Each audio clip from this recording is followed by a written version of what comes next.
Hello friends, and welcome to this week's video. We thought we'd do something a little different this time and get off of our porch and take you with us on our community's lantern walk, which we had just the other night. Now, you might be wondering, what are we doing with a lantern walk in early May, or it was late April, I guess. But that's because here in Australia, it's autumn, or fall if you're an American. Fall. Yeah. When, you know, the time of year when leaves come off the trees, if you have the kind of trees that drop leaves. Yeah, deciduous trees. Deciduous trees. Yeah, that big word meaning trees that drop their leaves. I digress. We want to take you on a lantern walk. Norann's going to give us a little quick overview of lantern walks. Yes? Yes, I'd love to. Most cultures have festivals of light, and in our culture, we love to celebrate light coming into darkness when the days start getting longer and the nights colder. And all the children in the community actually make paper lanterns, those that are able to. The younger children have little LED lights in smaller lanterns for safety. And we gather together at a designated spot and wander around singing songs. Is that right? Not really. I thought the whole thing was just a big excuse to get together and eat donuts. Okay, well, so I think of it as light coming into darkness. That's very beautiful. and we do sing many songs that reflect on that. Down with darkness, up with light. I heard that song sung in Hebrew when I was a teenager visiting at a kibbutz in Israel. That's amazing. And I was there for a lantern walk where we all paraded with our lanterns. The song was sung. We got together in a circle afterwards and, wait for it, we ate donuts and drank apple juice, just as we do here on the Bruderhof. So that's amazing. People who are in the know about lantern walks understand that to have a really good lantern walk, there has to be donuts and preferably apple juice or cider even to go along with it. And in this most recent lantern walk, we gathered with the children under our kurrajong and gum trees, collected the lanterns, went off as a group singing through the paddocks, while the young people stayed back and fried fresh donuts. So when we got back to the community dining hall, there was this array of fresh donuts out on the table.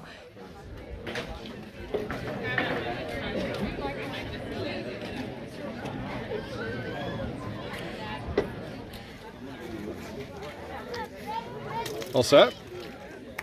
Happy days. And I'm going to get philosophical for a moment. Is that okay? Sure. And a bit symbolic. Because, as I said earlier, it celebrates light coming into darkness. And right now in the world, there's a lot of dark stuff happening. And any generation can say that. And it felt especially precious this year to be each holding a light and carrying a light and moving forward. So there's the symbol of light. There's a symbol of community.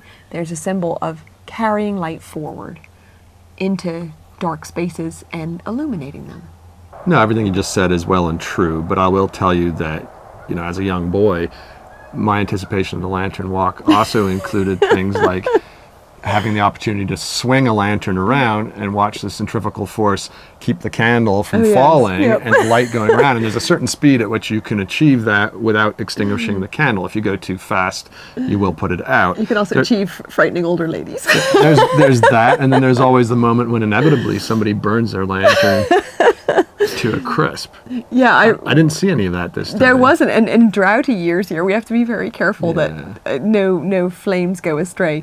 But I noticed a high percentage of LED lights this year, and the Australian parents get very wise. We're getting more cautious as we age, and it's probably all just as well that it wasn't too much, you know, flamboyant excitement because we had Bear with us. Yeah, and Bear basically thought the lantern walk was for him and was going around greeting everybody and sneaking chocolate donuts, which is very naughty. I do feel like when we do something like that as a community, it creates a warmth that everybody's steps into, is invited into, and then our kids have these memories that are indelible. Each child's face is kind of illuminated by their lantern, and you can just see that sense of awe and wonder that they bring to a celebration of light like that. So friends, there you have it. That's our lantern walk. If you are ever in our area this time of year, who knows, maybe there'll be another one that you can join in. Regardless, thank you for what each of you does to be a bearer and a bringer of light into the dark places around you. And that's obviously something we can do figuratively in the way we treat others. Also can be done quite literally. Put a candle in the window, you know, build a lantern, take a child for a walk through your town or village, you know. Do what you can. And thank you for that. Now, as to the mystery of the missing lint balls. We will Why are you explore looking at that in a future episode. Stay tuned, my friends. Talk soon. Goodbye. Thank you.